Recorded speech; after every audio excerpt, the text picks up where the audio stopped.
नमस्कार प्यारे साथियों, कैसे हैं आप सब। आई होप कि सब एकदम बढ़िया होंगे, मज़े में होंगे और बढ़िया तरीके से अपनी तैयारी कर रहे होंगे। तो चलिए एक और बेहतरीन सी क्लास की हम लोग शुरुआत करते हैं और सीखते हैं आगे की चीज़ों को। आपको याद होगा पिछली क्लास में हम लोगों ने प्रोनाउन चैप्टर शुरू किया था, जिसमें मैं आपको प्रोनाउन के बारे में बेसिक बातें बता चुका हूं। प्रोनाउन के टाइप्स होते हैं उनके बारे में भी मैं बता चुका हूं।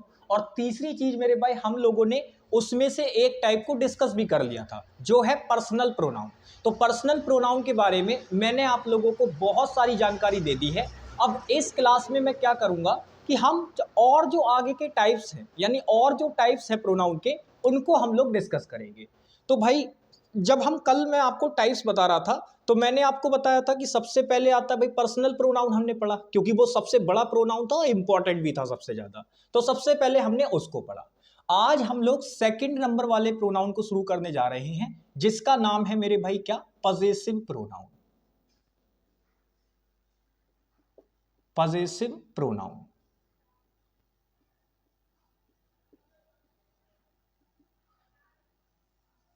अब सबसे पहली चीज आप इसकी ये समझने की कोशिश कीजिए। आपको याद होगा प्रोनाउन के लिए मैंने आपको बताया था कि भाई नाउन की रिपीटेशन को, जिस जगह पर नाउन की रिपीटेशन को अवॉइड करना होगा उस जगह पर हम प्रोनाउन लगा देंगे। लेकिन भाई ये पजेसिव प्रोनाउन क्या बात हो गई। पजेसिव प्रोनाउन का मतलब ये हुआ, कई बार ऐसा होता है कि हमें पोजीशन दिखाने की जरूरत पड़ती है किसी नाउन पर। अब वो नाउन सेंटेंस में पहले ही आ रखा होता है एक बार, तो ऐसे केस में हम दोबारा से नाउन यूज नहीं करते। तो उससे बचने के लिए जो हम यूज करते हैं, उसकी रिपीटेशन को अवॉइड करने के लिए जो चीज हम यूज करते हैं, वही होता है पजेसिव प्रोनाउन। एग्जाम्पल के तौर पे समझते हैं, ध्यान से समझिएगा। जैसे मैंने लिखा your house is bigger than, और फिर मैंने लिख दिया माई हाउस। अब अगर आप नॉर्मली इस एग्जाम्पल को देखोगे तो आपको यह लगेगा कि ये तो ठीक है भाई, your house is bigger than my house, भाई तुम्हारा घर मेरे घर से बड़ा है। तो यहां पर अगर आप नोटिस करोगे तो आपको ये चीज ठीक लगेगी लिखी हुई, क्योंकि मीनिंग प्रॉपर निकल रहा है। लेकिन ग्रामेटिकली अगर देखा जाए तो इसमें गलतियां हैं। अब आप कहेंगे क्या गलती हो गई। भाई एक बात बताओ, यहां पे आप देखोगे कंपैरिजन हो रहा है। अगर कंपैरिजन हो रहा है तो किसका कंपैरिजन हो रहा है, घर का कंपैरिजन हो रहा है घर से। लेकिन आप नोटिस करो यहां पर जो नाउन है वही नाउन यहां पर भी है। तो मेरे भाई क्या यहां पे हाउस और हाउस की रिपीटेशन नहीं हो रही है। तो आप कहेंगे बिल्कुल। अब भाई जब रिपीटेशन हो रही है, ग्रामेरियंस हमारे लिए वो चीज बना के गए हैं कि जब रिपीटेशन हो रहा हो नाउन का तो प्रोनाउन यूज कर लेना, तो यहां पर ये क्यों लगा रखा है। तो इसके लिए याद होगा मैंने आपको बताई भी थी ये बात कि जो पजेसिव प्रोनाउन होते हैं वो अपने आप में किस चीज से मिलकर बनते हैं। तो आप कहेंगे भैया जी वो मिलकर बनते हैं पजेसिव एडजेक्टिव और मेरे भाई प्लस नाउन। मतलब इनकी साउंड होती है। ये जो पजेसिव प्रोनाउन होते हैं इसके अंदर ये चीज होती है पूरी तरीके से इंक्लूडेड। तो यहां पे ये जो माई हाउस लिख रखा है ठीक ये भी, लेकिन ग्रामेटिकली ये बात अपनी जो है थोड़ी सी गलत हो जाएगी, क्योंकि रिपीटेशन हो रहा है नाउन का। तो इसको अवॉइड करने के लिए हम इसके बराबर में क्या कह सकते हैं, भाई मेरे घर की बात हो रही है। अब मुझे यहां पे पजेसिव डेटरमिनर प्लस नाउन नहीं चाहिए, वो गलत है अपने आप में, तो मैं यहां पे पजेसिव प्रोनाउन लगा दूंगा। तो मेरे भाई पजेसिव प्रोनाउन क्या आता है इनके लिए, आपको याद होगा। अब माई का रिलेशन किससे है, आई से, तो आई वाला पजेसिव प्रोनाउन क्या था, माइन था। तो यहां पर आप मेरे भाई जो है ये माई हाउस ना लगाकर इसकी जगह क्या लगाएंगे, माइन लगाएंगे। अब मैं एग्जांपल के तौर पे यहां पे आपको कुछ लिखा देता हूं, ताकि आप पजेसिव प्रोनाउन से कभी भी मेरे भाई क्वेश्चन बनेगा तो आप आराम से पहचान लोगे देखते ही। जैसे एग्जांपल के तौर पे मैंने एक बात यहां पे लिखी हुई भी है, तो आप इससे समझ गए कि पजेसिव प्रोनाउन बराबर क्या होता है, पजेसिव एडजेक्टिव प्लस नाउन। तो एग्जांपल के तौर पे मैं कुछ यहां पे लिख रहा हूं, आप मुझे बताइएगा। जैसे मैंने लिखा हिज फादर, ऐसे मैंने लिखा हर वॉच, ऐसे मैंने लिखा माय फ्रेंड, ऐसे मैंने लिखा आर कंट्री, ये कुछ एग्जाम्पल्स मैं आपके सामने ले रहा हूं, इनकी मदद से जब भी आपके पेपर में क्वेश्चन आएगा तो आपको ऐसे ही कुछ दे रखा होगा जिससे नाउन की रिपीटेशन बन रही होगी। अब उसको अवॉइड करने के लिए आप क्या लगा देंगे, पजेसिव प्रोनाउन लगा देंगे। अगर आप नोटिस करोगे तो यहां पर ये जो हिज फादर दे रखा है ये अपने आप में क्या है, फादर यहां पे नाउन दे रखा है और हिज यहां पे अपने आप में पजेसिव एडजेक्टिव है। आप डेटरमिनर भी बोल सकते हो, कोई दिक्कत नहीं है। यहां पर भी अगर आप देखोगे तो ये एडजेक्टिव है और ये मेरे भाई क्या है, अपने आप में नाउन है। यहां पर देखोगे तो फ्रेंड नाउन है और मेरे भाई ये माई क्या है, एडजेक्टिव है। यहां पे कंट्री आपका नाउन है और ये आर क्या है, आपका एडजेक्टिव है। तो ये अपने आप में क्या है, पजेसिव एडजेक्टिव प्लस नाउन का कॉम्बिनेशन दे रखा है। लेकिन मान लो सेंटेंस में रिपीटेशन हो रही हो इन नाउन की, तो इनको अवॉइड करने के लिए जो हम चीजें यूज करेंगे वो आप देखिए क्या लगानी होंगी आपको।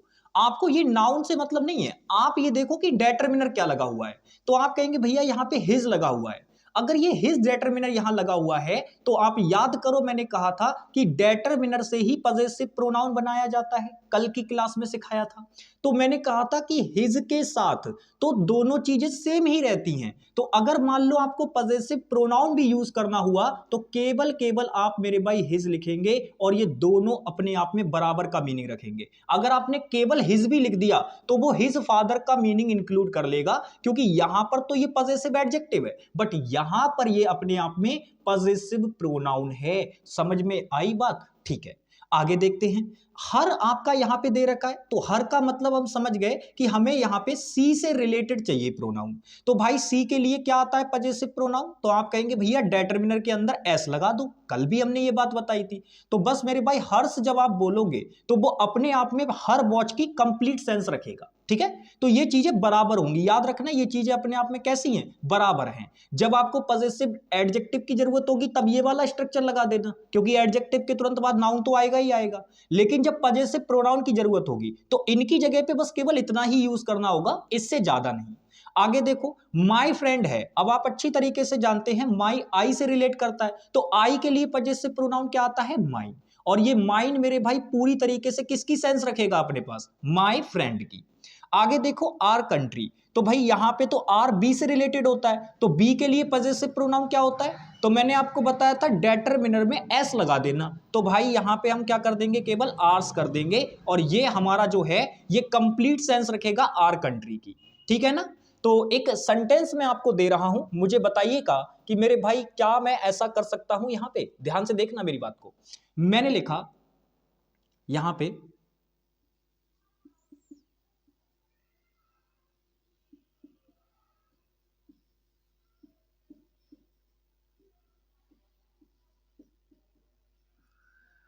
चलिए, अब इस एग्जाम्पल को ना थोड़ा सा ध्यान से समझना है। कह रहा है mine is a good country. अब आप समझो, अगर मैं यहां पे माइन की जगह ऐसे लिख दूं, क्योंकि भाई आप जानते हो ये अपने आप में पजेसिव प्रोनाउन है अभी, लेकिन अगर मैंने ऐसे लिख दिया माय कंट्री, क्योंकि आप अच्छी तरीके से जानते हैं माइन के अंदर किसकी सेंस इंक्लूड है, कंट्री की सेंस इंक्लूड है। अब आप कहेंगे भैया आपको कैसे पता चला कंट्री की ही सेंस इंक्लूड है। मेरे भाई आगे मुझे ये दे रखा है, ये देखो कंट्री यहां पे दे रखा है, mine is a good country, भाई मेरा देश अच्छा देश है। तो यहां पे माइन के अंदर कंट्री की सेंस इंक्लूडेड है, क्योंकि इज लिंकिंग वर्ब है तो ये इस चीज को कंप्लीट करेगा। ये माइन को, ये जो आगे वाली ये जो इंफॉर्मेशन दे रखी है अ गुड कंट्री, ये इसको कंप्लीट कर रही है, सब्जेक्ट कॉम्प्लीमेंट है ये यहां पे। तो मेरे भाई ये अपने आप में माई कंट्री है पूरा, माइन बराबर माई कंट्री। तो अगर मैं, अब मुझे बताओ मैं इसको लिखूं या इसको लिखूं, दोनों में से बिल्कुल सही कौन सा होगा। यहां पर दोनों में से बिल्कुल सही कौन सा होगा, तो आप कहेंगे भैया जी समझिए, अगर आपने माई कंट्री लिखा तो वो अपने आप में क्या हो जाएगा, नाउन की रिपीटेशन हो जाएगी। भाई कंट्री यहां पर भी आ जाएगा, फिर कंट्री यहां पर भी आ जाएगा, तो ये नाउन नाउन अपने आप में क्या कर जाएंगे, रिपीट कर जाएंगे। और इसी रिपीटेशन को अवॉइड करने के लिए हमने यहां पजेसिव प्रोनाउन लगा रखा है। तो मेरे भाई माई कंट्री अगर आपको एग्जाम में देता तो आप उसको गलत कर देते, क्योंकि वो नाउन की रिपीटेशन हो जाती। उसको अवॉइड करने के लिए यहां माइन लगा रखा है, ये अपने आप में ठीक है। तो यहां से आपके दिमाग में एक पॉइंट क्लियर होना चाहिए, वो पॉइंट ये है कि भाई जो आपके पजेसिव प्रोनाउन होते हैं, ये पॉइंट अपने दिमाग में क्लियर रखना, जो पजेसिव प्रोनाउन होते हैं, पजेसिव प्रोनाउन जो होते हैं ये अपने आप में सब्जेक्ट की तरह भी काम कर लेंगे और मेरे भाई अपने आप में यहां पे मैं लिख देता हूं, ये सब्जेक्ट की तरह भी काम कर सकते हैं और ये ऑब्जेक्ट की तरह भी काम कर सकते हैं, दोनों की तरीके से काम कर लेंगे। इसी चीज को प्रूव करने के लिए मैंने ये बात बताई, ठीक है, ध्यान से समझ के चलिएगा इस चीज को। चलो बहुत बढ़िया। तो ये पजेसिव प्रोनाउन के बारे में कुछ बातें मैंने यहाँ पे लिखी हैं। पजेसिव प्रोनाउन क्या होता है उसका एग्जाम्पल यहाँ, फिर मैंने कुछ आपको पजेसिव प्रोनाउन बनाना सिखा दिए और साथ ही साथ मैंने यहाँ पे एक और एग्जाम्पल ले दिया जिसकी मदद से आपको ये पजेसिव प्रोनाउन बिल्कुल ही क्लियर हो गया होगा। अब पजेसिव प्रोनाउन में कभी भी गलती नहीं करनी है, बहुत आराम से मैंने चीजें समझाई हैं कि पजेसिव प्रोनाउन बराबर होता है किसके, पजेसिव एडजेक्टिव प्लस नाउन के। ठीक है भाई, चलिए तो सेकंड नंबर वाला प्रोनाउन, बस पजेसिव प्रोनाउन में इतनी ही चीजें आपको सीखनी है, इतनी बहुत हैं। अब हम लोग मेरे भाई जो है सबसे इंपॉर्टेंट चीज सीखेंगे, वो बहुत इंपॉर्टेंट है भाई, उसका ध्यान रखिएगा। तो अब हम यहाँ पे प्रोनाउन के अंदर ही एक चीज नई सीखने वाली है जो कि है आपका केस ऑफ कंपैरिजन, यानी कंपैरिजन में हम लोग इन चीजों को सीखेंगे। ध्यान से समझिएगा, हालांकि ये जो कंपैरिजन वाली बात है ये अपने आप में आपको एक जगह और भी देखने को मिलेगी एडजेक्टिव चैप्टर में, लेकिन यहां पर भी आ रही है तो उसको भी हम लोग देखेंगे क्योंकि कहीं ना कहीं कुछ चीजें और भी हैं जो आपको नोटिस करते हुए चलनी पड़ेंगी। ठीक है भाई, चलो जैसे ये वाला जो है ये अपने आप में कंपैरिजन वाला ही तो था, ये वाला एग्जांपल आपका कंपैरिजन वाला ही था ये वाला। चलो भाई तो समझ लेते हैं फिर भाई कंपैरिजन को जरा थोड़ा सा, क्योंकि यहां पे कहीं ना कहीं अपने आप में थोड़ा थोड़ा क्वेश्चन बनता है एक दो, तो उसको देख के चलेंगे।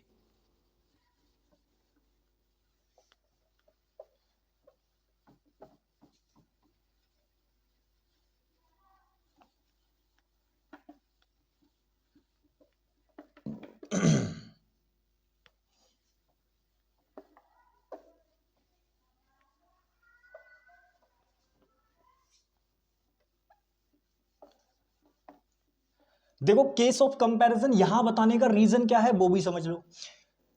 इस जगह पे हम इसलिए बता रहे हैं क्योंकि अभी हमने आपको पजेसिव प्रोनाउन बता दिया और हमने पर्सनल प्रोनाउन भी बता दिया, और कहीं ना कहीं जब केस ऑफ कंपैरिजन करेंगे हम लोग तो आपको इन्हीं दोनों प्रोनाउन की ज्यादा जरूरत पड़ेगी, इसीलिए हम लोग इसको बता रहे हैं यहां पे। ठीक है, तो कॉन्सेप्ट करके इसको नोट डाउन करेंगे हम लोग।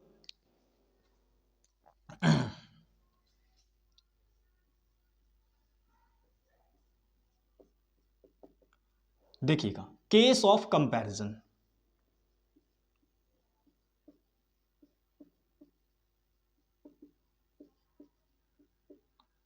केस ऑफ कंपैरिजन समझिएगा, जब भी कंपैरिजन की बात होती है तो कंपैरिजन का मतलब होता है दो चीजों की तुलना करना या दो व्यक्तियों की तुलना करना। भाई हम कहते हैं कि तुम उतने अच्छे हो जितना कि मेरा वो वाला दोस्त था, तो यहां पे मैंने वो वाले दोस्त की तुलना तुमसे कर दी, तो ये क्या हो गया, कंपैरिजन हो गया, कंपैरिजन हो गया। तो अब समझिएगा कंपैरिजन करने के लिए हमारे पास दो स्ट्रक्चर होते हैं। एक तो मेरे भाई हम एज डॉट डॉट एज वाला स्ट्रक्चर यूज करते हैं, ये भी कंपैरिजन के लिए आता है। सेम इसी प्रकार से अगर मैं बात करूं तो मेरे भाई एक कंपैरेटिव कंजंक्शन होता है देन, ये भी अपने आप में कंपैरिजन के लिए यूज होता है। तो दो चीजें हमारे पास हैं जो अपने आप में कंपैरिजन के लिए यूज होती हैं, एक तो एज डॉट डॉट एज वाला स्ट्रक्चर, उतना जितना का मीनिंग रखता है ये, और दूसरा मेरे भाई देन, ये भी कंजंक्शन जो है आपका, ये भी अपने आप में कंपैरिजन के लिए आता है। अब जो इसमें सबसे इंपॉर्टेंट पॉइंट मैं आपको बताना जा रहा हूं, यहां से एसएससी बार बार क्वेश्चन पूछती है, क्योंकि असल में जब कंपैरिजन की बात हो रही होगी तो दोनों चीजें सेम सेम होनी चाहिए, कंपैरिजन तभी होगा। जैसे मैंने कहा मेरे घर का कंपैरिजन तुम्हारे घर से होगा, तुमसे नहीं होगा कभी भी।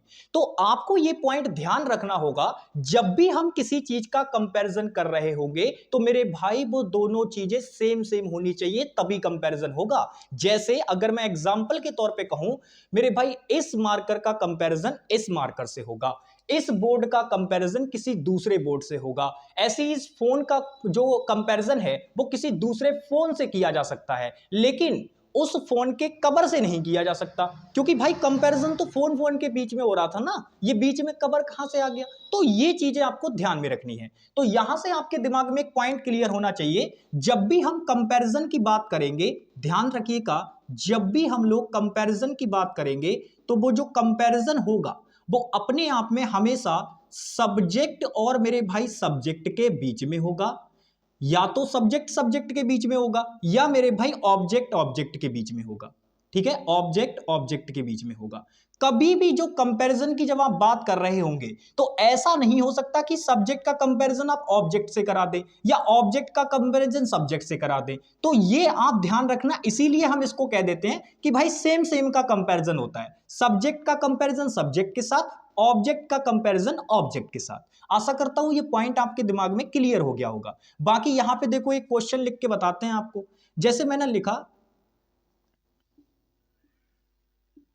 See look as beautiful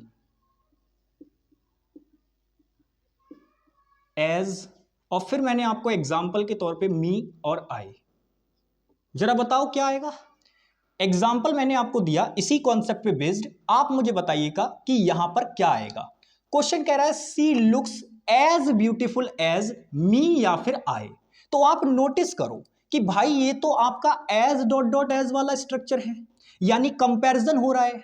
comparison किस चीज का हो रहा है? तो आप कहेंगे भैया जी इस लड़की का कंपैरिजन हो रहा है सी का। मुझे बताओ सी यहां पर क्या है? तो आप कहेंगे भैया जी ये वर्ब है, तो जाहिर सी बात है इस वर्ब को इसका सब्जेक्ट चाहिए होगा। तो यहां पर ये अपने आप में क्या है? सब्जेक्ट है। तो अब आप इतनी समझ गए कि यहां सब्जेक्ट का कंपैरिजन सब्जेक्ट के साथ होना है। तो भाई अगर सब्जेक्ट का कंपैरिजन सब्जेक्ट के साथ होना है तो इस एज के तुरंत बाद क्या आएगा बताओ? तो आप कहेंगे भैया जी मी तो नहीं आ सकता, ये तो गलत हो जाएगा क्योंकि यहां सब्जेक्ट का कंपैरिजन हो रहा है। तो सब्जेक्ट का कंपैरिजन सब्जेक्ट के साथ कराओगे यानी कि आई लिखना पड़ेगा, और एग्जामिनर आपको यहां क्या लिख के दे देगा? मी। तो वो चीज गलत हो जाएगी। तो आई होप कि ये बात आपके माइंड में क्लियर हो गई होगी। एक एग्जाम्पल मैं और लिख रहा हूं, आप इसका मुझे बताइएगा। एक एग्जाम्पल मैं और लिख रहा हूं, आप मुझे इसका बताइएगा। मैंने लिखा I know you, I know you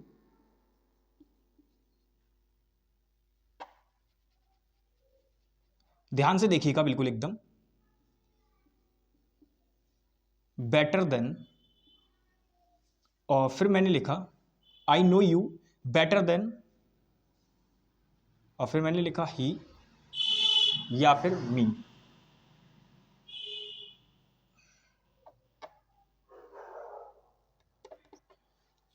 I know you, मैं तुम्हें जानता हूं, ठीक है, बेटर अच्छी तरीके से, देन ही। अब मुझे बताइएगा कि यहां पर कंपैरिजन किसका हो रहा है। अब एक बात नोटिस कीजिएगा आप मेरे भाई, यहां पे मैंने आपको लिख के दे दिया कि भाई एक तरीके से आई नो यू मैं तुम्हें जानता हूं, बेटर देन अच्छे से, उससे ज्यादा, या मेरे भाई उसकी तरह। तो आप मुझे बताइएगा कि यहां पे मेरे भाई मैं ही लगाऊं या फिर हिम लगाऊं, बताइएगा। ही लगाऊं या फिर हिम लगाऊं? तो आप कहेंगे भैया जी समझो, यहां पर कह रहा है आई नो यू मैं तुम्हें जानता हूं। तो आई यहां पर देखो, ये नो आपकी वर्ब है, तो वर्ब है तो इसके लिए सब्जेक्ट की जरूरत पड़ेगी, तो आई इसका सब्जेक्ट हो गया, और यू यहां पे इस वर्ब का ऑब्जेक्ट है क्योंकि इस पर जो एक्शन है वो क्या हो रहा है? ट्रांसफर हो रहा है। तो ये आई सब्जेक्ट हो गया, नो वर्ब हो गई, और यू आपका ऑब्जेक्ट हो गया। अब बोल रहा है बेटर, और फिर देन आपका कंपैरेटिव कंजंक्शन लगाया। अब इसके तुरंत बाद मुझे बताओ हम क्या लगाएं, क्या ही लगाएं या हिम लगाएं? तो आप नोटिस करो यहां पर आई का कंपैरिजन नहीं हो रहा है, वो सीधे सीधे कह रहा है कि भाई मैं तुम्हें अच्छे से जानता हूं उससे ज्यादा, मतलब उसे थोड़ा कम अच्छे से जानता हूं, तुम्हें थोड़ा ज्यादा अच्छे से जानता हूं।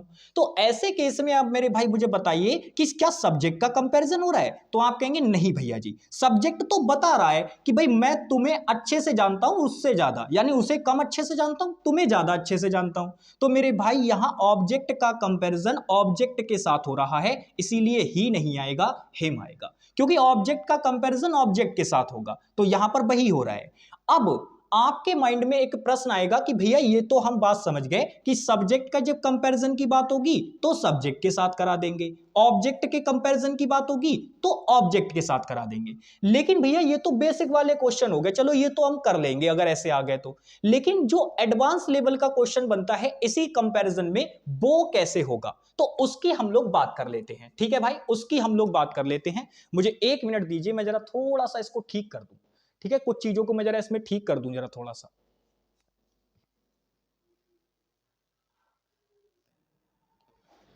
चलिए भाई नोटिस कीजिएगा, अब हम जो अगला पॉइंट डिस्कस करने वाले हैं वो ये डिस्कस करने वाले हैं कि कंपैरिजन में जो चीज अभी हम देख रहे थे वो हम ये देख रहे थे कि हमारे सेंटेंस के अंदर कितने लोग आ रहे थे। तो आप कहेंगे भैया जी एक व्यक्ति आ रहा था और एक दूसरा व्यक्ति आ रहा था।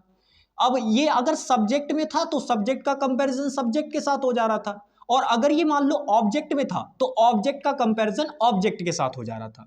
लेकिन कभी कभी क्या होगा, मेरी बात को ध्यान से समझिएगा, जब आपको मेरे भाई दो पर्सन ही दे रखे होंगे, ध्यान से समझिएगा मेरी बात को, ये बहुत इंपॉर्टेंट पॉइंट है। जब आपके सेंटेंस में आपकी स्टेटमेंट के अंदर आपको दो ही प्रोनाउन दे रखे होंगे तो उस केस में तो आपके लिए चीजें बहुत आसान हो जाएंगी, क्योंकि वहां आप आसानी से पहचान लोगे कि सब्जेक्ट का कंपैरिजन सब्जेक्ट के साथ कराना है या ऑब्जेक्ट का कंपैरिजन ऑब्जेक्ट के साथ कराना है। वहां वो चीजें बहुत आसान होंगी। ठीक है, तो याद रखिएगा, सब्जेक्ट का कंपैरिजन सब्जेक्ट के साथ और ऑब्जेक्ट का कंपैरिजन ऑब्जेक्ट के साथ, ये बहुत ही आसान होता है जब आपको दो पर्सन दे रखे हों। ये भी एक कॉन्सेप्ट ही है, लेकिन इसको मैंने थोड़े से छोटे में इसलिए लिखा है क्योंकि इसको मैं बता चुका हूं पीछे। अभी जो पीछे मैं चीजें करा रहा था ना केस ऑफ कंपैरिजन में, वो इसी की बात थी पूरी तरीके से। लेकिन अब मान लो कि आपके सेंटेंस में आपको तीन पर्सन एक साथ दे दिए जाएं एक ही सेंटेंस के अंदर, तो इस केस में कंपैरिजन कैसे होगा, ध्यान से समझिएगा। आपके लिए एक स्टेटमेंट दी गई जिसमें एक प्रोनाउन दे रखा है, दूसरा प्रोनाउन भी दे रखा है और तीसरा प्रोनाउन भी दे रखा है। अब ऐसे केस में समझिएगा, पहले का कंपैरिजन तीसरे के साथ और मेरे भाई पहले का कंपैरिजन दूसरे के साथ भी हो सकता है, ऐसा भी पॉसिबल है। या ये भी पॉसिबल है कि दूसरे का कंपैरिजन तीसरे के साथ और दूसरे का कंपैरिजन पहले के साथ हो जाए, ये चीज भी पॉसिबल है। या मेरे भाई हम ऐसे भी कह सकते हैं कि जो आपका तीसरा है इसका कंपैरिजन दूसरे के साथ और पहले के साथ। तो आप इससे क्या समझ पा रहे हो, आप इससे ये समझ पा रहे हो कि जब बात कंपैरिजन की होगी तो मेरे भाई ऐसे केस में जब पर्सन तीन आपके पास मौजूद होंगे तो इतनी बात तो तय है कि उसका जो कंपैरिजन होगा वो सब्जेक्ट और ऑब्जेक्ट दोनों के साथ हो सकता है, दोनों के साथ हो सकता है। मतलब आप इसमें बिल्कुल अगर हम बात करें तो आप इसमें बिल्कुल डेफिनेट नहीं कर पाएंगे कि भैया हम तो सब्जेक्ट का कंपैरिजन सब्जेक्ट के ही साथ कर रहे थे, ये चीज बिल्कुल डेफिनेट नहीं हो पाएगी। तो ऐसे केस में मेरे भाई हम क्या करते हैं, सब्जेक्ट का कंपैरिजन भी हो जाएगा, वहां पे दोनों ही पॉसिबल हो जाते हैं। तो आप याद रखिएगा, जब भी सेंटेंस में तीन आपके यूज हो रहे होंगे, क्योंकि उसके दोनों तरीके से मीनिंग निकल जाएंगे, मैं अभी आपको बताऊंगा। तो आप पहला पॉइंट ये ध्यान रखिएगा, जब आपके सेंटेंस में तीन अलग अलग पर्सन यूज हो रखे होंगे तो उस केस में मेरे भाई जो आपका कंपैरिजन है, याद रखिएगा ये पॉइंट इंपॉर्टेंट है, कंपैरिजन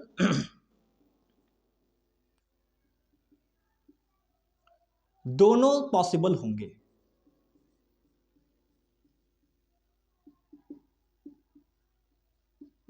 दोनों कंपैरिजन पॉसिबल होंगे, यानी आपका उसी स्टेटमेंट के अंदर सब्जेक्ट और सब्जेक्ट का भी कंपैरिजन हो रहा होगा, ये भी हो रहा होगा, और मेरे भाई ऑब्जेक्ट और ऑब्जेक्ट का कंपैरिजन भी हो रहा होगा। जैसे मैं आपको बताता हूं, मैं एक एग्जांपल आपके सामने ले रहा हूं, इस एग्जांपल की मदद से आप ये चीज क्लियर कर लेंगे। बिल्कुल ध्यान से समझिएगा, मैंने लिखा, ध्यान से देखिएगा, she loves you as much as. अब मुझे बताइएगा कि मैं यहां पे क्या लगाऊं। अगर मैंने यहां पे मेरे भाई लिखा मी और फिर मैंने आपको एक दिया आई, अब मुझे बताइएगा इन दोनों में से यहां पर क्या आएगा। समझिएगा, सी आपका एक पर्सन यहां ये दे रखा है, प्रोनाउन हो गया। यू आपको यहां पे दूसरा पर्सन दे रखा है, यानी ये भी अपने आप में एक प्रोनाउन हो गया। और मेरे भाई आपको आई यहां पे एक पर्सन और दे रखा है, यानी ये तीसरा हो गया। तो मैंने कहा था जब एक ही स्टेटमेंट के अंदर तीन प्रोनाउन एक साथ आ जाएं, तो आप देखो यहां पे सी एक अलग प्रोनाउन है, यू एक दूसरे पर्सन का अलग प्रोनाउन है और आई आपका एक अलग प्रोनाउन है। तो ये तीन प्रोनाउन सेंटेंस में आपके मौजूद हैं जो कि अलग अलग कैटेगरी से बिलोंग करते हैं, अलग अलग पर्सन के लिए आते हैं। अब समझने वाली बात यह है, मैंने इसमें कॉन्सेप्ट क्या बताया कि जब 3 पर्सन एक ही सेंटेंस में होंगे तो कंपैरिजन दोनों का पॉसिबल हो सकता है। सब्जेक्ट का कंपैरिजन सब्जेक्ट के साथ भी हो सकता है और ऑब्जेक्ट का कंपैरिजन ऑब्जेक्ट के साथ भी हो सकता है। अब इसमें देखो, आप इसका मीनिंग निकालो। सी लव्स यू, वह तुम्हें प्यार करती है, एज मच एज, जितना की, उतना ज्यादा जितना की वो मुझसे करती है या मुझे करती है। अब मुझे समझिए क्या कि अगर मैंने कहा मुझसे करती है तो मेरे भाई यहां पे ऑब्जेक्ट का कंपैरिजन ऑब्जेक्ट के साथ में करा दूंगा, ठीक है। लेकिन अगर मैंने कहा she loves you as much as I does, यानी भाई वह तुमसे उतना प्यार करती है जितना कि मैं करता हूं, तो मीनिंग तो दोनों बन गए यहां पे। भाई यहां पे आप ऐसे भी बोल सकते हो कि वह तुम्हें उतना प्यार करती है जितना कि मुझे करती है, ठीक है, ये बात भी ठीक है। लेकिन अगर वो ऐसे बोले कि सी लव्स यू, वह तुम्हें उतना प्यार करती है जितना कि मैं करता हूं, तो भाई बात तो दोनों पॉसिबल है। अगर दोनों जब पॉसिबल हो जाएंगी तो ऐसे केस में मेरे भाई आपका आंसर ये भी हो जाएगा और ये भी हो जाएगा। ऐसे केस पे क्वेश्चन फंसाता नहीं है एग्जामिनर जल्दी, आपको कोई ना कोई वो हिंट ऐसी दे देगा जहां वो उस चीज को बिल्कुल एपरेंट कर रहा होगा कि भाई जो कंपैरिजन हो रहा है वो अपने आप में सब्जेक्ट का हो रहा है या ऑब्जेक्ट का, यानी कोई ना कोई आपको हिंट देगा। ऐसे सीधे सीधे इस तरीके से अगर क्वेश्चन देगा तो दोनों ही पॉसिबल हो जाएंगे, क्योंकि दोनों ही आंसर हो सकते हैं, दोनों ही मीनिंग अपने आप में यहां बन रहे हैं। तो आपको यही बात ध्यान रखनी है कि जब सेंटेंस के अंदर आपके 3 पर्सन मौजूद हो तो उस केस में सब्जेक्ट सब्जेक्ट का भी कंपैरिजन हो रहा होगा और ऑब्जेक्ट ऑब्जेक्ट का भी कंपैरिजन हो रहा होगा। अब आपके माइंड में एक बात आ रही होगी कि भैया जी आपने कहा था एज कंजंक्शन होता है, उसके बाद चलो यहां सब्जेक्ट आ गया, मान लिया, लेकिन आप तो कह रहे थे कि जब भी हम सब कोई क्लाउज बनाते हैं तो उसके अंदर सब्जेक्ट वर्ब होना जरूरी है, यहां आपने वर्ब तो लिखी ही नहीं। तो मेरे भाई ध्यान से मेरी बात को समझना, अगर मैं बात करूं तो कई बार ऐसा होता है कि आपका जो है ना वर्ब को हम थोड़ा सा स्किप कर देते हैं, वो अंडरस्टूड वे में मान ली जाती है। तो यहां आई जो है ये अपने आप में बराबर हो जाएगा किसके, आई डू के, ठीक है, आई डू, या आई लव भी बोल सकते हो, कोई दिक्कत नहीं, बट डू बोल लोगे तब भी चलेगा। यहां पे आई लव भी आप इसका मीनिंग बता सकते हैं, ये भी चल जाएगा कि भाई जितना मैं प्यार करता हूं या जितना मैं करता हूं, तो मीनिंग अंडरस्टूड है। तो आप ये भी लिख सकते हैं, आप ये भी लिख सकते हैं, आप ये भी लिख सकते हैं, तीनों में से कुछ भी लिख सकते हैं। तो फिलहाल आपको यह समझना होगा कि जब भी सेंटेंस में 3 पर्सन मौजूद होंगे तो मेरे भाई कंपैरिजन दोनों का हो जाएगा। बार बार इस बात के लिए इसलिए बता रहा हूं क्योंकि बहुत इंपॉर्टेंट कॉन्सेप्ट है। कई बार क्वेश्चन बना है और बच्चे फंस जाते हैं, उन्हें लगता है कि यार यहां तो ऑब्जेक्ट ऑब्जेक्ट का कंपैरिजन हो रहा है, बट वहां दोनों पॉसिबल हो जाते हैं। तो यह चीज आपको आनी चाहिए, ठीक है भाई। लेकिन अगर हां दो हो रहे होंगे तब आप आराम से बता दोगे, अगर सेंटेंस में 2 ही पर्सन यूज हो रहे होंगे तो आसानी से बता दोगे। जैसे एग्जांपल के तौर पे मैं लूं, देखो एग्जांपल बता रहा हूं। अब मान लो इस एग्जांपल में आप ध्यान से नोटिस करना, इस एग्जांपल में आप ध्यान से नोटिस करना, मैंने लिखा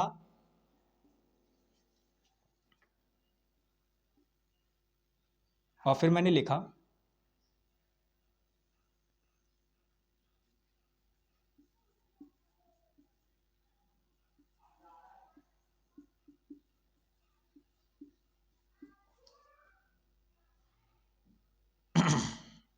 ध्यान से देखिएगा,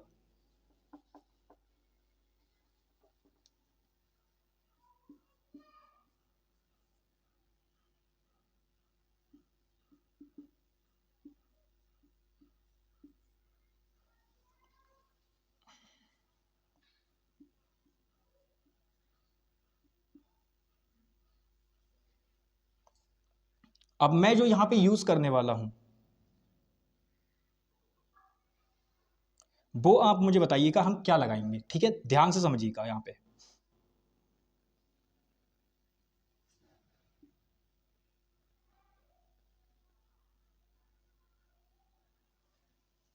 क्योंकि यू के साथ तो कोई दिक्कत ही नहीं है, वो तो सेम ही रहता है दोनों जगह, तो यू लेने का कोई मतलब नहीं बनता। अगर यहां पे लिया जाए तो हम क्या ले सकते हैं भाई मैं उसे जानता हूं अच्छे से, I know him better than, और फिर यहां पे हम ऐसा क्या लिखें कि ये 2 ही पर्सन यहां पे मौजूद रहें। तो ऐसे केस में तो हम यहां पे क्या लिख सकते हैं बताओ। नहीं, ये एग्जांपल सेट नहीं हो पा रहा यार क्या लिख सकते हैं यहां पे, एक मिनट, ठीक है।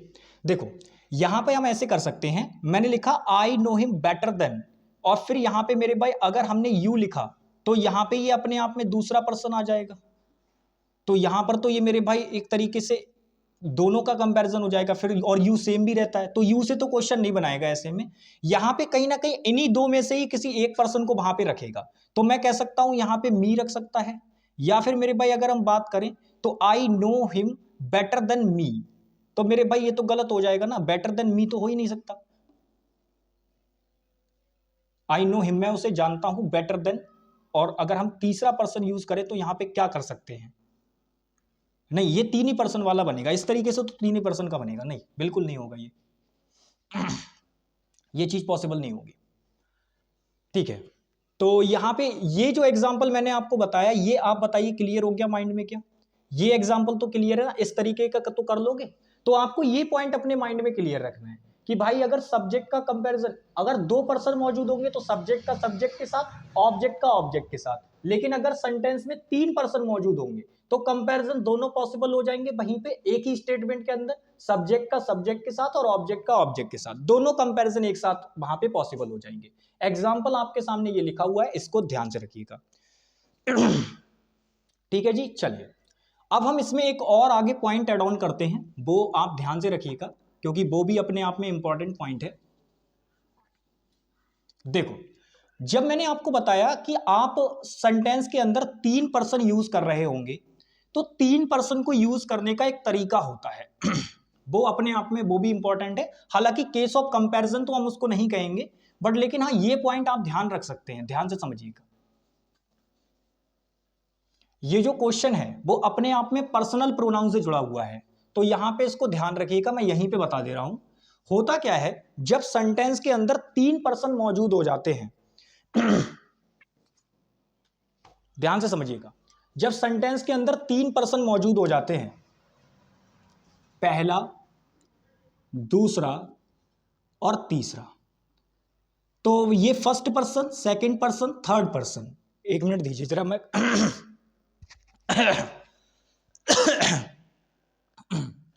ठीक है, देखिए अगर मैं यहां पे बात करूं तो first person, second person, third person, ये तीनों पर्सन लिखे हुए हैं आपके सामने।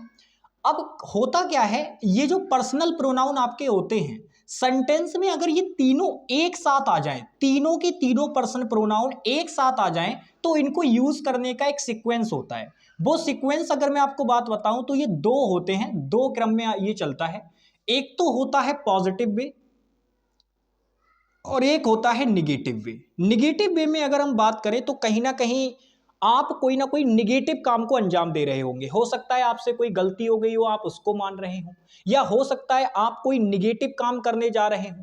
तो मेरे भाई हमेशा ध्यान रखिएगा, जब भी आपके सेंटेंस में तीन पर्सन प्रोनाउन एक साथ दे रखे होंगे, तीन पर्सनल प्रोनाउन एक साथ दे रखे होंगे, तो उनको यूज करने के दो तरीके होते हैं, एक तो पॉजिटिव वे में और एक निगेटिव वे में। तो याद रखना, जब उनको आप पॉजिटिव वे में यूज करेंगे तो मेरे भाई एक लॉजिकल सीक्वेंस चलता है 3, 2, 1, ये लॉजिकल सीक्वेंस, यानी पहले आप अपने दोस्त को रखेंगे, फिर आप मेरे भाई किसी दूसरे पर्सन को रखेंगे, और सबसे लास्ट में अपने आप को रखेंगे। जैसे हम कहें कि भाई हम सबने ना मिलके अच्छा काम किया, तो मेरे भाई आप कैसे बोलोगे, आप पहले बोलोगे यू और फिर बोलोगे he and I, you he and I, और फिर बोलेंगे हैव डन गुड वर्क, मतलब हम सबने अच्छा काम किया। तो आपने तीनों पर्सन को अलग अलग बोला ना, तो आप पहले जब अच्छा काम किया है तो पॉजिटिव वे में है, तो ऐसे सेंस में आपको पहले सेकंड पर्सन लिखना पड़ेगा, फिर थर्ड पर्सन लिखना पड़ेगा और फिर फर्स्ट पर्सन लिखना पड़ेगा।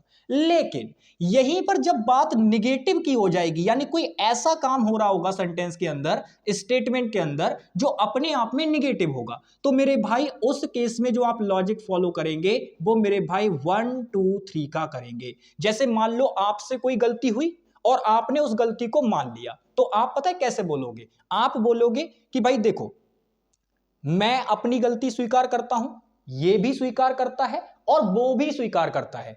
तो मान लो जैसे आपने चोरी की, तो चोरी करने के बाद जब उसको कन्फेस करने की बात होगी कि हाँ भाई हमने ही चोरी की है, तो उस केस में वो निगेटिव स्टेटमेंट हो जाएगी, एक निगेटिव टाइप की बात हो जाएगी। तो उसको जब आप कन्फेस कर रहे होगे तो सबसे पहले आप अपना नाम लोगे, हाँ मैंने चोरी की।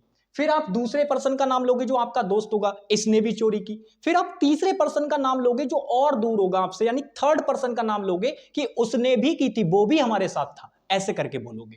तो अब मैं बात ये मान सकता हूं कि आप ये लॉजिक जो मैंने आपको ऑर्डर बताया है इसको आप आसानी से याद रख पाएंगे, क्योंकि ये अपने आप में बहुत इंपॉर्टेंट है। इस पे क्वेश्चन जब बनता है तो बच्चे परेशान हो जाते हैं कि भाई कैसे करें। तो आप अच्छी तरीके से ये समझ गए होंगे कि जब आपके सेंटेंस में 3% दे रखे होंगे तो उनको यूज करने का जो लॉजिक होता है वो ये 2 लॉजिक होते हैं। जब स्टेटमेंट पॉजिटिव टाइप की दिखाई दे रही हो तो भाई आप 2 3 1 का लॉजिक फॉलो करेंगे, जिसे हम 231 भी बोल देते हैं। और मेरे भाई जब निगेटिव टाइप की स्टेटमेंट दे रखी होगी तो आप 1 2 3 वाला लॉजिक फॉलो करेंगे, जिसे हम लोग 123 नंबर का रूल कहते हैं। ठीक है भाई, दोनों ध्यान रखिएगा। अब अप्लाई करते हैं इनको एग्जांपल्स के थ्रू, एग्जांपल्स के थ्रू अप्लाई करते हैं। जैसे मैंने लिखा आई, यू एंड ही। अब 3 लोग हैं, एक से ज्यादा हैं, तो हम मेरे भाई सीधे सीधे क्या लगा देंगे, तो आप कहेंगे सीधे सीधे प्लूरल कर देंगे भाई, इसको सीधे सीधे क्या कर देंगे, प्लूरल कर देंगे। तो यहां पे हम प्लूरल बॉब लगा देते हैं और फिर मैंने लिख दिया रेडी टू गो देयर। ये पहला मैंने एग्जांपल लिखा। अब आप मुझे बताइएगा कि इस क्वेश्चन के अंदर कैसे टाइप की स्टेटमेंट है। तो आप कहेंगे भैया जी अगर नोटिस करें तो भाई वो जाने के लिए, वहां जाने के लिए तैयार हैं। अगर तैयार हैं वहां जाने के लिए तो क्या ये अपने आप में एक पॉजिटिव स्टेटमेंट नहीं है? तो आप कहेंगे भैया जी बिल्कुल, दी गई स्टेटमेंट एक पॉजिटिव स्टेटमेंट है, एक जनरल स्टेटमेंट है। तो अब जब ये जनरल स्टेटमेंट हो गई, पॉजिटिव स्टेटमेंट हो गई, तो इसके अंदर जो ये पर्सनल प्रोनाउन यूज किए गए हैं इनका लॉजिक आपको क्या लगाना पड़ेगा? तो आप कहेंगे भैया जी पॉजिटिव स्टेटमेंट के लिए जो हम लॉजिक लगाते हैं वो 2 3 1 का लगाते हैं। तो आप मुझे देखकर बताओ, आई आपका फर्स्ट पर्सन प्रोनाउन है, यू आपका सेकंड पर्सन प्रोनाउन है और ही आपका थर्ड पर्सन प्रोनाउन है। बट ये तो निगेटिव स्टेटमेंट के लिए आता है, देखो तो ये तो लॉजिक गलत हो गया। इसका मतलब ये जो चीजें यूज कर रखी हैं वो गलत हैं, हमें 231 फॉलो करना होगा। तो ये जो चीज दे रखी है, ये जो सीक्वेंस दे रखा है, ये अपने आप में गलत है। इसको चेंज करके क्या लिखोगे, तो 231 वाला फॉलो करोगे पॉजिटिव स्टेटमेंट के लिए। तो पहले आएगा यू, फिर आएगा मेरे भाई ही, और फिर आएगा आपका एंड लगा के आए, फिर आप आगे बोलोगे। ठीक है, तो अब आगे जो भी चीजें हैं वो लिख दो आपकी, तो हैव हो जाएगा, फिर रेडी लिख देंगे और फिर लिख देंगे टू गो देयर। ये होगा आपका सही सेंटेंस। तो मेरे भाई ये लॉजिक पर बेस्ड क्वेश्चन पूछता रहता है आपसे, ध्यान रखिएगा। हो सकता है कि सेंटेंस में आपको 2 ही प्रोनाउन दे दे, मतलब ऐसा नहीं है कि आपको हमेशा 3 ही देगा, लेकिन अगर उसने 2 भी दिए तब भी आप ये लॉजिक अपने माइंड में क्लियर रखेंगे। अगर मान लो उसने दूसरा गायब कर दिया तो पहले पहला आएगा फिर तीसरा आएगा। अगर उसने तीसरा गायब कर दिया तो पहले पहला आएगा निगेटिव स्टेटमेंट के लिए, फिर दूसरा आएगा। ऐसी पॉजिटिव स्टेटमेंट में मान लो कि उसने फर्स्ट पर्सन को गायब कर दिया तो पहले सेकंड पर्सन लिखोगे फिर थर्ड पर्सन लिखोगे। सेम इसी प्रकार से मान लो उसने सेकंड पर्सन गायब कर दिया तो पहले आप थर्ड पर्सन लिखोगे फिर फर्स्ट पर्सन लिखोगे। तो ये चीज आपको बिल्कुल माइंड में क्लियर रखनी है, चाहे एग्जामिनर किसी भी चीज का यूज कर रहा हो, कैसे भी तरीके से क्वेश्चन पूछ रहा हो, हमें लॉजिक ये अपने माइंड में क्लियर रखना होगा। समझ पा रहे हैं मेरी बातों को? चलिए और एग्जांपल्स मैं कराता हूं इस पे, ताकि आपके माइंड में ये जो हम क्वेश्चन कर रहे हैं ये अपने बिल्कुल एकदम क्लियर हो जाएं। ठीक है भाई, बिल्कुल एकदम क्लियर हो जाएं। तो और क्वेश्चन कर लेते हैं एक दो जरा, ठीक है, इसी पर एक दो बेस्ड और क्वेश्चन कर लेते हैं।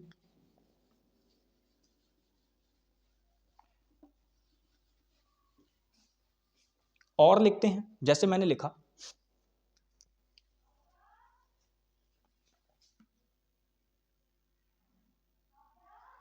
एग्जाम्पल ले रहे हैं हम, और मैंने लिखा आई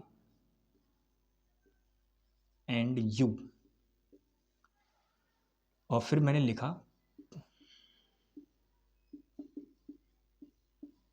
कमिटेड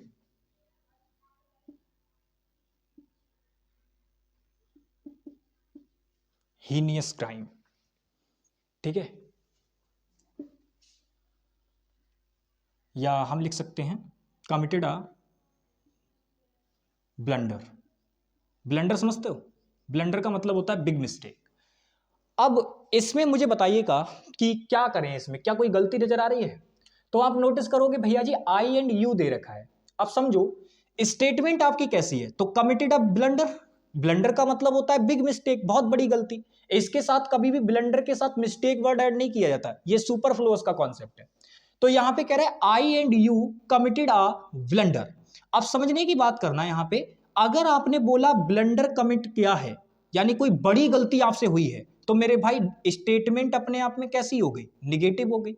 और मैंने कहा था निगेटिव स्टेटमेंट के लिए जो आप लॉजिक फॉलो करेंगे वो मेरे भाई क्या होगा? 123 वाला रूल होगा। तो 123 के अनुसार सबसे पहले आप फर्स्ट पर्सन लिखेंगे। देखो आई अपने आप में फर्स्ट पर्सन ही होता है, यू अपने आप में सेकंड पर्सन होता है, तो 123 वाला लॉजिक फॉलो हो रहा है क्या? तो आप कहेंगे भैया बिल्कुल। बस ये है कि यहां पर आपको 3 प्रोनाउन ऐड ना करके केवल 2 ही प्रोनाउन ऐड किए गए हैं, तो ऐसे केस में भी आप लॉजिक फॉलो करेंगे। मैंने क्या बताया था कि मान लो अगर थर्ड पर्सन को गायब कर दिया और निगेटिव स्टेटमेंट होगी, तो पहले आप फर्स्ट पर्सन को लिखेंगे फिर सेकंड पर्सन को लिखेंगे। तो यहां पर यह चीज अपने आप में ठीक दे रखी है, मतलब क्वेश्चन हमारा कैसा है? नो एरर है, इसमें कोई गलती नहीं है, ये अपने आप में पूरा लॉजिकली फिट है, बिल्कुल कोई गलती नहीं है इसमें।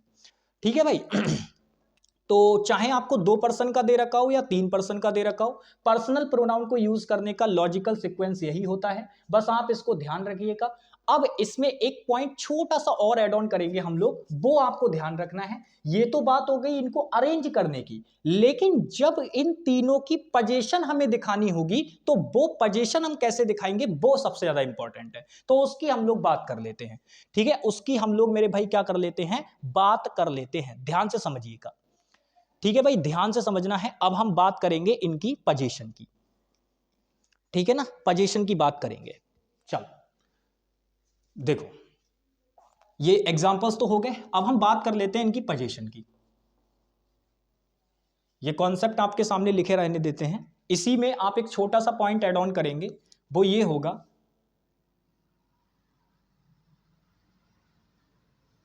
जब इनकी पोजीशन दिखानी हो।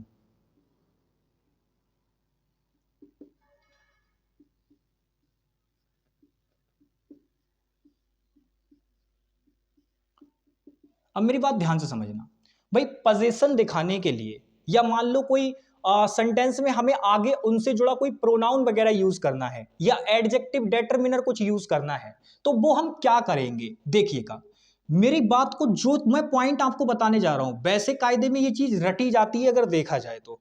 आप मोस्टली देखना बच्चे इन चीजों को रट रहे होते हैं कि भाई इसके साथ ये आ जाएगा तो पोजीशन ऐसी प्लूरल कर देंगे, दे कर देंगे, देयर कर देंगे, वो कर देंगे। तो बच्चे ना उनको रट रहे होते हैं, बट ऐसा आपको नहीं करना है। मैं आपको बताता हूं कि आपको करना क्या है। ध्यान से मेरी बात समझना, ध्यान से जो पॉइंट्स मैं आपको बता रहा हूंगा उसको मेरे भाई आपको ध्यान से समझना है, बिल्कुल ठीक है। ध्यान से आपको समझना है उन चीज को, ठीक है ना, ध्यान से आपको पॉइंट समझना है बिल्कुल। चलिए देखिए, होता क्या है, जब भी आप पोजीशन की बात कर रहे होंगे, मेरी बात ध्यान से समझना, जब भी आप पोजीशन की बात कर रहे होंगे तो आपके पास 2 पॉइंट बनेंगे पोजीशन दिखाने के लिए। ये जो तीनों पर्सन एक साथ आ जाएंगे तो आपके 2 केस बनेंगे। एक तो मेरे भाई जब उनके साथ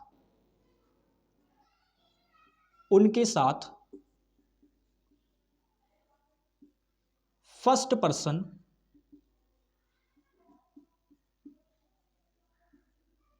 आई इंक्लूड हो।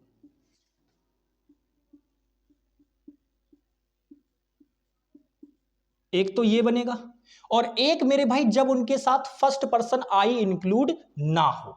2 ही केस बन सकते हैं केवल।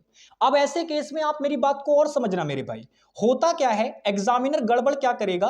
पहली बात तो आप ये वाला केस समझो कि जब उनके साथ ना फर्स्ट पर्सन आई इंक्लूड हो, तो आप याद रखना कभी भी आपका अगर फर्स्ट पर्सन इंक्लूड हो रखा होगा किसी में भी, तो भले ही चाहे आपका आगे यू दे रखा हो या मेरे भाई ही दे रखा हो, अगर सेंटेंस में आगे आपको इनकी पोजीशन लगाने की जरूरत पड़ी, अगर सेंटेंस में आपको इनकी पोजीशन लगाने की जरूरत पड़ी, तो आप याद रखना चाहे आई के साथ यू जुड़े या ही जुड़े या ये दोनों जुड़ जाएं। मेरी बात समझ रहे हो मैं क्या कह रहा हूं?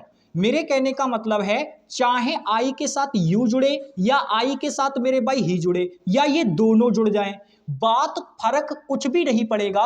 आई के अंदर मेरी बात ध्यान से समझना, आई एक ऐसा प्रोनाउन है जिसके अंदर अगर कोई बाहर से इंक्लूड होगा तो मतलब आई अपने आप में प्लूरल की तरह एक्ट करेगा, और आई अपने आप में जब प्लूरल की तरह एक्ट करेगा तो वो अपने आप में क्या बन जाएगा, बी बन जाएगा, बी बन जाएगा। यानी कहते हैं ना कि भाई मैं और तुम जो मिल जाएं तो हम बन जाएंगे। तो बस मेरे भाई वही वाली बात याद रखना है कि जब आई और मेरे भाई उसके साथ में चाहे कुछ भी हो, जब वो लोग मिलेंगे तो वो अपने आप में क्या बन जाएंगे, हम बन जाएंगे। क्या बन जाएंगे, हम बन जाएंगे। तो ये पॉइंट सबसे इंपॉर्टेंट है कि आई के अंदर कोई भी पर्सन प्रोनाउन इंक्लूड होगा, कोई भी पर्सनल प्रोनाउन इंक्लूड होगा तो वो अपने आप में मिलके क्या बन जाएगा, हम बन जाएगा। अब जब हम बन जाएगा तो मान लो अगर आपको पजेसिव डेटरमिनर चाहिए तो आप आर लगा देंगे, अगर आपको पजेसिव प्रोनाउन चाहिए तो आप आर्स लगा देंगे, बताया हुआ है सारी की सारी चीजें।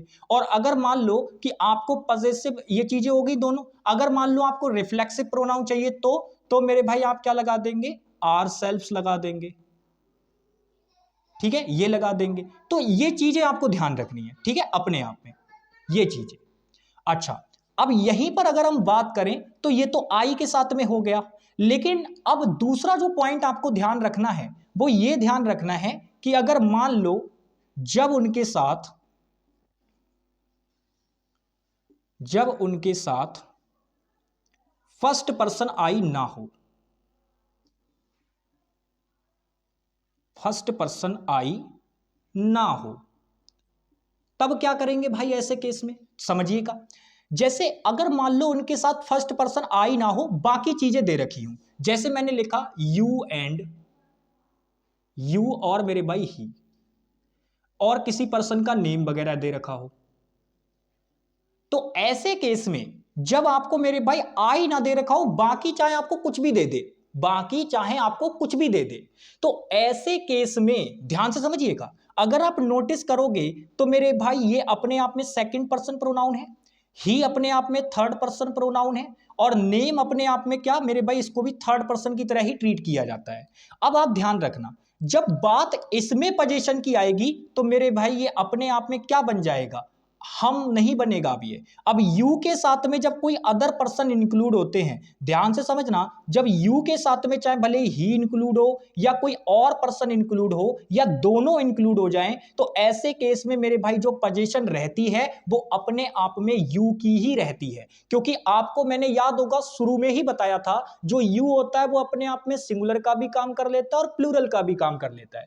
तो यहां पर मेरे भाई जब बात यू के सेंस में आ रही होगी पोजीशन के लिए, तो मेरे भाई उस केस में आप जो पोजीशन लगाएंगे वो यू की ही लगाएंगे। तो मान लो अगर आपको ऑब्जेक्टिव केस चाहिए तो भाई यू लगा देना, अगर आपको डेटरमिनर चाहिए योर लगा देना, अगर आपको मेरे भाई डेटरमिनर नहीं चाहिए, आपको पजेसिव प्रोनाउन चाहिए, तो आप इसमें क्या करना, एस लगा देना, और अगर आपको मेरे भाई चाहिए रिफ्लेक्सिव प्रोनाउन तो क्या कर देना, योर सेल्फ कर देना क्या, या मेरे भाई योर सेल्फ कर देना, बताना जरा दोनों में से क्या आएगा। यहां पर हम क्या बोलेंगे बताओ जरा। तो देखो यहां तक तो आपको समझ में आ गई कि ये अपने आप में क्या, अगर मान लो हमें ऑब्जेक्ट की नीड होगी तो ये लगा देंगे, डेटरमिनर या एडजेक्टिव की जरूरत होगी ये लगा देंगे, प्रोनाउन की जरूरत होगी ये लगा देंगे, और मेरे भाई अगर हमें रिफ्लेक्सिव प्रोनाउन की नीड हुई तो हम इनमें से, लेकिन कौन सा। तो आप नोटिस करो यहां पर आपका जो ये यू है वो अकेला नहीं है, यू के साथ एक थर्ड पर्सन ये इंक्लूड हो रहा है और एक ये नेम वाला पर्सन इंक्लूड हो रहा है। तो मेरे भाई यू सिंगुलर नहीं है, यहां ये अपने आप में प्लूरल है, और मैंने कहा था कि यू सिंगुलर प्लूरल दोनों की तरह काम कर सकता है। तो योरसेल्फ नहीं लगाएंगे, एग्जामिनर आपको योरसेल्फ लगा के देगा, वो चीज गलत हो जाएगी, योरसेल्फ लगाना पड़ेगा। क्या मेरी बात आप क्लियर कर गए अपने पॉइंट्स में। तो ये मैंने जो 2 पॉइंट्स बताए हैं, अब इन पर कुछ क्वेश्चंस कर लेते हैं जिससे कि आपके माइंड में ये पॉइंट्स बिल्कुल क्लियर हो जाएं। भाई दोनों पॉइंट ध्यान रखना, ये पोजीशन का क्वेश्चन इतना फंसाता है बच्चों को, वो बस आपको देखना क्या है, आपको बस इतना देखना है कि अगर आई इंक्लूड हो गया किसी भी तरीके से, तो आई के साथ चाहे कितनी भी चीज मिल जाए वो मिलके हम बन जाएंगी, और हम बन जाएंगी तो हम वाले प्रोनाउन या जो भी चीज लगानी पड़ेगी वो आ जाएगी। लेकिन अगर आपका आई इंक्लूड नहीं हुआ उसके अंदर तो मेरे भाई फिर तो पोजीशन जो चलेगी वो यू की ही चलेगी। आप किसी भी कीमत पे ये याद रखना, दे वाली पोजीशन यूज मत करने लगना, वो गलत हो जाएगी। दे, देयर वगैरह ये यूज मत करना, ये गलत हो जाएंगे, ये गलत हो जाएंगे। थर्ड पर्सन की पोजीशन नहीं आएगी यहाँ पे। ये चीज लगा के देगा, देयर वगैरह लगा के देगा एग्जामिनर, तो वो चीज गलत हो जाएगी। तो इस चीज का स्क्रीनशॉट ले लीजिए, फिर मैं कुछ क्वेश्चंस आपको कराता हूं इस चीज पर बेस्ड। ठीक है जी, चलिए इसको इरेज करते हैं, फिर इस पर बेस्ड कुछ क्वेश्चंस कर लेते हैं।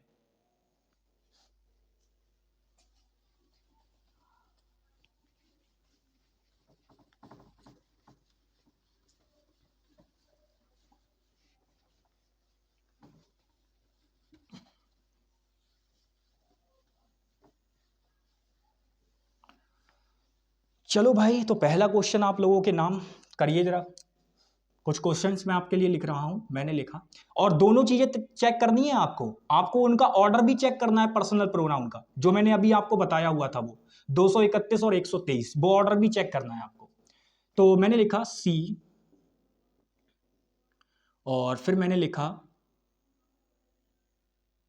यू, और फिर मैंने लिखा एंड, और फिर मैंने लिखा आई, फिर मैंने लिखा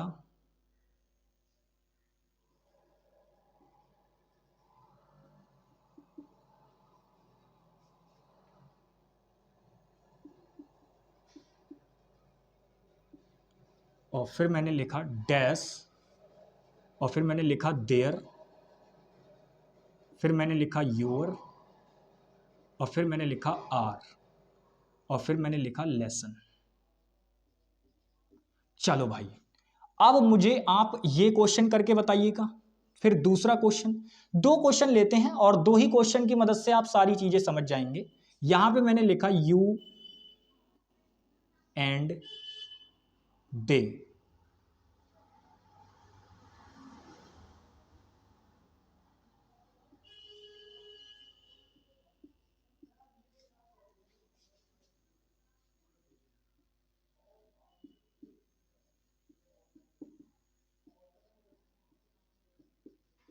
ये हो गया एक, ठीक है।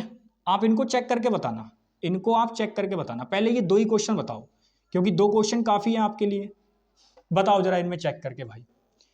देखो पहला क्वेश्चन क्या कह रहा है, पहला क्वेश्चन कह रहा है she you and I are going to learn their your our lesson. अब आपको समझना है, सबसे पहले आप नोटिस करो यहां पर आर वर्ब लगा रखी है, ये तो ठीक ही है, क्योंकि भाई आपका एक सब्जेक्ट ये, एक सब्जेक्ट ये और एक सब्जेक्ट ये, और ये तीनों अपने आप में जब जुड़ेंगे तो ये प्लूरल बन जाएंगे। प्लूरल बन जाएंगे तो इनके साथ प्लूरल वर्ब आएगी, बिल्कुल ठीक दे रखी है। लेकिन आप अगर नोटिस करोगे तो ये तीनों के तीनों अपने आप में क्या है, पर्सनल प्रोनाउन है। तो भाई जब ये तीनों पर्सनल प्रोनाउन एक साथ आ रखे हैं एक ही सेंटेंस के अंदर, तो आपको इनका ऑर्डर चेक करना पड़ेगा। ऑर्डर चेक करो भाई, तो आप नोटिस करोगे ये अपने आप में एक पॉजिटिव स्टेटमेंट है। कैसी स्टेटमेंट है, पॉजिटिव स्टेटमेंट है। तो भाई पॉजिटिव स्टेटमेंट के लिए क्या बताया था, आपको जो तरीका अप्लाई करना होगा वो 231 वाला नियम अप्लाई करना होगा। लगा दो भाई 231, पहले सेकंड पर्सन आएगा, इसका मतलब ये जो चीज दे रखी है वो अपने आप में गलत है। ये जो चीज जो दे रखी है वो अपने आप में गलत है, तो गलती तो यही मिल गई आपको, बाकी आगे क्या आएगा वो देखेंगे। तो अब इसको ठीक करो। तो पहले आपको लगाना पड़ेगा यू, फिर आपको लगाना होगा शी, और फिर आप लिखेंगे एंड कॉमा लगाकर, और फिर लिखेंगे मेरे भाई आप क्या, फर्स्ट पर्सन आई। तो ये बनेगा इसका लॉजिकल सीक्वेंस। तो पहले आप, क्योंकि पॉजिटिव स्टेटमेंट है तो 231 को फॉलो करोगे तो देखो यू सेकंड पर्सन आ गया, फिर आपका मेरे भाई क्या आएगा, थर्ड पर्सन आएगा, तो देखो सी आ गया, फिर एंड के बाद में आपने फर्स्ट पर्सन लगा दिया, बिल्कुल ठीक है। अब इसके बाद आगे बढ़ो, कह रहे आर गोइंग टू लर्न। अब ध्यान से समझना, लर्न व्हाट, तो इसके बाद अगर आप नोटिस करोगे तो यहां पे इस इंफिनिटिव का ऑब्जेक्ट दे रखा है ये लेसन। लेसन अपने आप में क्या है, तो आप कहेंगे किसी भी चीज का ऑब्जेक्ट क्या होता है, नाउन प्रोनाउन होता है, तो ये प्रोनाउन तो है नहीं, इसका मतलब नाउन है। अब नाउन को मॉडिफाई करने के लिए एडजेक्टिव आता है। तो जाहिर सी बात है ये तीनों के तीनों जो वर्ड दे रखे हैं ये अपने आप में पजेसिव एडजेक्टिव हैं, और अगर ये पजेसिव एडजेक्टिव हैं तो मेरे भाई आप मुझे बताओ इन तीनों में से कौन सा आएगा। तो अब आ गई ना बात, देखो जब 3 पर्सन एक साथ यूज हो रहे होंगे एक ही सेंटेंस के अंदर तो पोजीशन क्या लगाओगे, क्या देयर लगाएंगे, योर लगाएंगे या आर लगाएंगे। तो याद करो अभी पीछे क्या पॉइंट बताया था कि अगर आपका आई इंक्लूड हो गया तो मेरे भाई जो पोजीशन आएगी, क्योंकि आई के साथ चाहे आप कितने भी व्यक्ति मिला दो वो मिलकर क्या बन जाएंगे, हम बन जाएंगे। तो यहां पर ना तो देयर आएगा ना योर आएगा, पोजीशन आएगी आर। समझ गए क्या बात को। चल नेक्स्ट देखो, यहां पर देखो ये क्वेश्चन क्या कह रहा है, यू एंड दे। तो आप नोटिस करोगे ये सेकंड पर्सन और ये थर्ड पर्सन, क्या ये चीज ठीक है अपने आप में। तो नोटिस करते हैं, आगे देखते हैं। फिर कह रहा है आर रेडी टू डू, और फिर कह रहा है योर या फिर देयर वर्क। तो आप समझो सबसे पहले अगर आप नोटिस करोगे तो ये भी अपने आप में एक पॉजिटिव स्टेटमेंट है, और अगर ये पॉजिटिव स्टेटमेंट है तो 231 वाला नियम अप्लाई करना पड़ेगा, और 231 वाला जब नियम अप्लाई करोगे तो आप देखो यू सेकंड पर्सन दे रखा है, ठीक है भैया, दे आपका थर्ड पर्सन दे रखा है, बिल्कुल ठीक है, फर्स्ट पर्सन दिया नहीं है तो इसका मतलब फर्स्ट पर्सन को छुपा दो, तो 2 और 3 का लॉजिक होना चाहिए। तो देखो यहाँ पे 231 के अनुसार 2 पहले दे रखा है 3 बाद में दे रखा है, यानी ये लॉजिक जो है वो अपने आप में ठीक है। तो यहां तो बात ठीक हो गई। अब आप जानते हैं कि भाई यू अपने आप में सिंगुलर प्लूरल दोनों हो सकता है, लेकिन उसके साथ दे मिल गया तो अब ये क्या बन गया, प्लूरल बन गया, तो आगे आने वाली वर्ब भी प्लूरल होगी, बिल्कुल ठीक है। फिर कह रहा है रेडी, फिर कह रहा है टू डू, तो टू के बाद इंफिनिटिव है तो वर्ब की फर्स्ट फॉर्म आएगी, बिल्कुल ठीक है। लेकिन आप नोटिस करो यहां आपको दे रखा है योर और यहां आपको दे रखा है देयर। अब कई सारे बच्चे क्या करेंगे, इस दे को देखकर तुरंत कहां चले जाएंगे कि भैया दे रखा है, पोजीशन तो देयर ही आएगी। कई सारे बच्चे यहां पे देयर लगा के चले आएंगे, बट मेरे भाई मैं आपको बता दूं अगर आप ऐसा करोगे तो गलत हो जाएगा। देयर यहां पर आप नहीं लगाएंगे। ये एक कॉन्सेप्ट होता है कि जब मेरे भाई आपका यू पर्सन मौजूद हो सेंटेंस के अंदर और कोई अदर पर्सनल प्रोनाउन भी मौजूद होता है और पोजीशन लगाने की जरूरत पड़ जाए तो उस केस में जो पोजीशन आती है वो हमेशा यू की ही आती है, ठीक है ना। तो यहां पर मेरे भाई अगर हम बात करें, क्योंकि यू सिंगुलर प्लूरल दोनों की तरह काम करता है, तो प्लूरल में पोजीशन चाहिए लेकिन छोटे वाले की पोजीशन लगाओगे, तो यहां जो पोजीशन आप लगाएंगे वो योर लगाएंगे। देयर लगाने वाले सभी लोग यहां पे गलत हो जाएंगे, ठीक है भाई। तो आई होप कि ये कॉन्सेप्ट भी आपके माइंड में क्लियर हो गया होगा। मैंने अच्छी तरीके से इसको जो है एक्सप्लेन कर दिया है। 3 पर्सन से बनने वाली जितनी चीजें थी वो मैंने आपको सारी की सारी बता दी है, ठीक है भाई। 3 पर्सन से बनने वाली जितनी भी चीजें थी वो मैंने आपको सारी की सारी बता दी हैं। इससे ज्यादा चीजें आपको दिमाग में रखने की कोई जरूरत नहीं है मेरे भाई। मुझे बता दो क्या इतनी बातें क्लियर हुई। तो आज की क्लास में हमने क्या क्या देखा है, कंपैरिजन देखा चीजों का, कैसे कंपैरिजन होता है, जहां मैंने एज डॉट डॉट एज वाला स्ट्रक्चर बताया और मैंने देन वाला स्ट्रक्चर बताया, उसके साथ कैसे कंपैरिजन होता है वो चीजें हमने डिस्कस की। फिर साथ ही साथ मैंने आपको पजेसिव प्रोनाउन पूरा कंप्लीट बताया कि वो क्या होता है, कैसे यूज होता है, क्या सारी चीजें होती हैं। फिर साथ ही साथ मैंने आपको एक चीज और भी बताई कि जब सेंटेंस में 3 पर्सनल प्रोनाउन एक साथ आ जाएं तो उनका सेंटेंस में कैसे यूज किया जाता है और मेरे भाई उनका ऑर्डर कैसे रखा जाएगा, साथ ही साथ उनकी पोजीशन कैसे होगी, वो सारी चीजें भी हमने डिस्कस की विद एग्जांपल।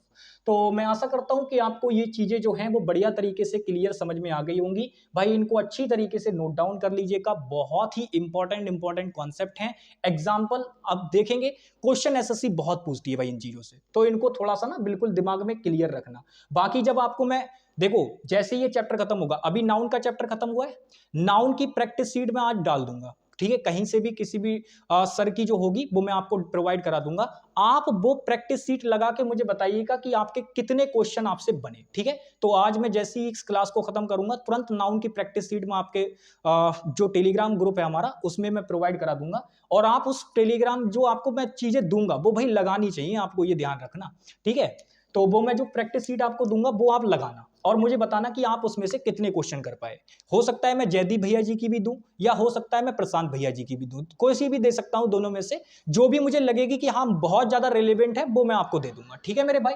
और बस उनके जो क्वेश्चंस होंगे वो आप कर पाने चाहिए अच्छी तरीके से, क्योंकि एक एक कॉन्सेप्ट मैंने बहुत अच्छे से बताया है, ठीक है भाई। चलिए तो देख लेते हैं कि भाई आज क्या हमारे लिए और कुछ करने लायक है इसके अंदर या नहीं है। तो मुझे नहीं लगता कुछ खास आज बचा हुआ है हमारे पास, इतना बहुत है, मोर देन सफिशिएंट है मेरे ख्याल से, ठीक है। तो आज के सेशन में हम लोग इतना ही रखेंगे। मैंने आपको जितनी चीज़ें बताई हैं इनको अच्छी तरीके से रिवाइज करिएगा और चीज़ों को अच्छी तरीके से समझिएगा। बाकी मिलते हैं आप लोगों से नेक्स्ट क्लास में, तब तक के लिए बाय बाय, टेक केयर, जय हिंद प्यारे भाई।